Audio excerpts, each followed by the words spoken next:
de l'éducation physique, Monsieur le représentant du comité olympique congolais, Mesdames et Messieurs les présidents des ligues départementales, Mesdames et Messieurs les représentants des équipes, distingués invités, toute préséance respectée, chers sportifs.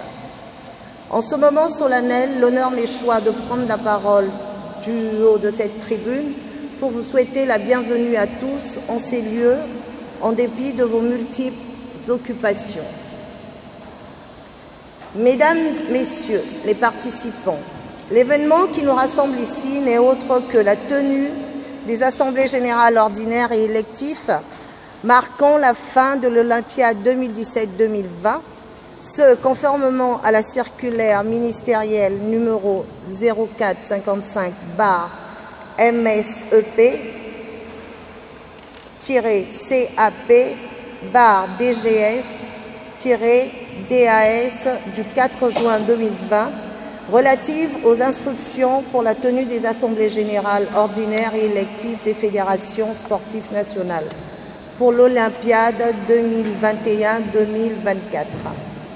Ainsi, pour la mise en pratique de cette instruction, la Fédération congolaise de Ndjango, dont j'ai la charge, a pris la décision numéro 006-FECONZA-BEF-SG du 2 décembre 2020 portant convocation des présentes assemblées ordinaires et électives en cette date du 6 décembre 2020.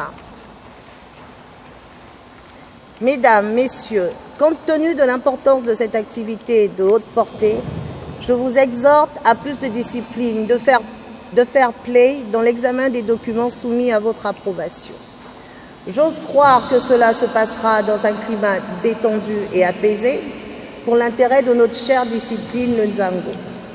Plein succès à nos travaux. Le Nzango est sacré, la femme est sacrée, l'homme est idéal. Je vous remercie.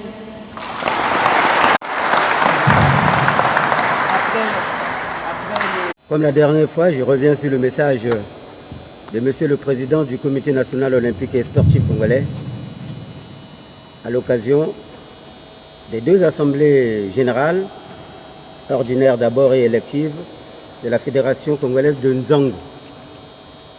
Monsieur le représentant du ministre des Sports et de l'Éducation physique, Madame la présidente de la Fédération congolaise de Nzango, Mesdames et Messieurs, l'Olympiade 2017-2020 a été marquée par des résultats techniques peu élogieux qui ont relégué notre pays au bas de l'échelle continentale, notamment lors des 12e Jeux africains en 2019 à Rabat au Maroc.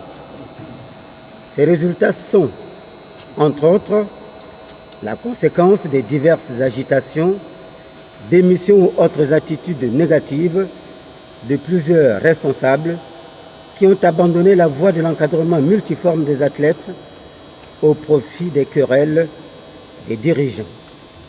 Nous devons tous tirer les leçons de ce mauvais parcours du sport congolais en dépit du financement qui n'a toujours pas accompagné comme il se doit les rares initiatives.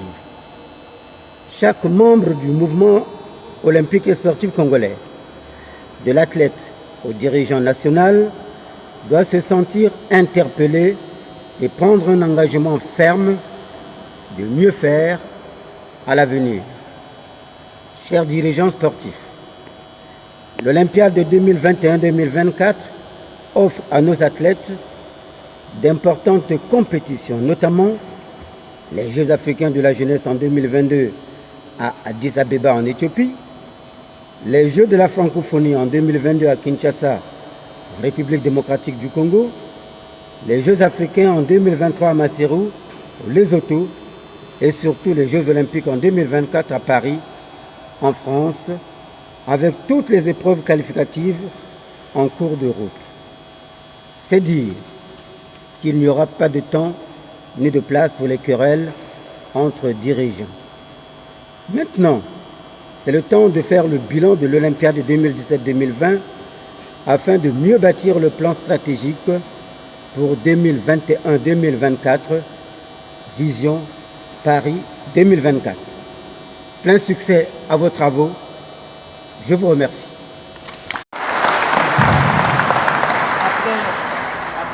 Bien avant que je puisse prononcer le mot de circonstance, il va falloir qu'on rappelle un certain nombre de choses. À la lecture du règlement intérieur de la Fédération congolaise de Nzango, plus précisément en son article 13, portant sur les attributions de l'Assemblée générale, il est mentionné « L'Assemblée générale est l'instance suprême de la Fédération congolaise de Nzango. Elle est chargée de adopter les statuts et règlements intérieurs, modifier les statuts et le règlement intérieur, adopter la politique générale et les stratégies de développement du sport Nzango, se prononcer sur le rapport de gestion présenté par le bureau exécutif, le rapport de contrôle présenté par le commissariat aux comptes, la trésorerie de la fédération, la scission, la fusion ou la dissolution, les radiations, le rapport final de l'exercice. Et en faisant le lien avec les statuts, le même article, donc l'article 13, convocation de l'Assemblée générale, il est dit, je cite, « La présidente du bureau exécutif convoque l'Assemblée générale. La convocation doit indiquer l'ordre du jour, la date et le lieu au moins 8 jours avant la date prévue de l'Assemblée générale. » Prenons pour référence la date du 27 novembre 2020 au gymnase Henri Elende. J'ose croire que tous les documents relatifs ont été mis à disposition de tout un chacun. Et à la date d'aujourd'hui, nous sommes bien au-delà de 8 jours. L'Assemblée peut donc se tenir dans le respect des textes. En dehors de cela, rappelez encore une autre chose, que le ministère des Sports n'est pas une juridiction et il ne lui revient pas de droit de prendre parti. Mais il faut qu'on sache que le sport est un service public. Or, tout service public est sous le contrôle de l'État.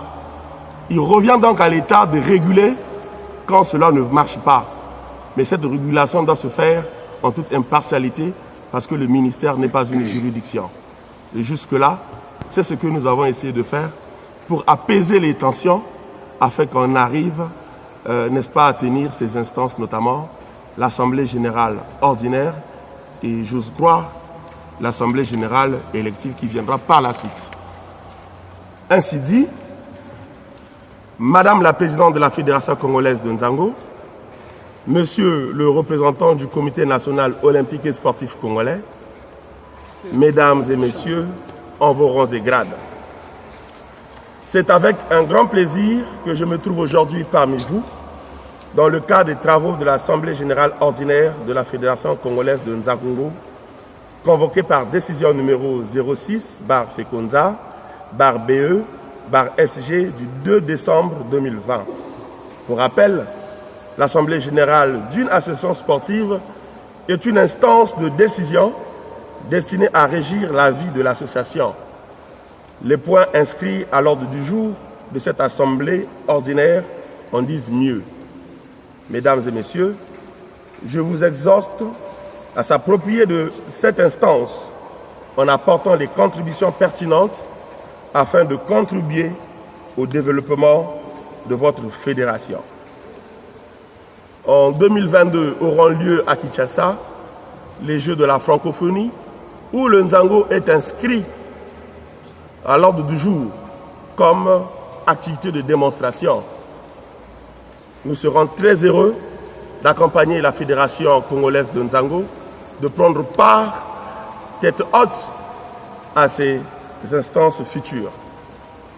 Ainsi dit, au nom de Monsieur le ministre des Sports et de l'Éducation physique, je déclare ouverts les travaux de l'Assemblée générale ordinaire de la Fédération congolaise de Nzango. Je vous remercie.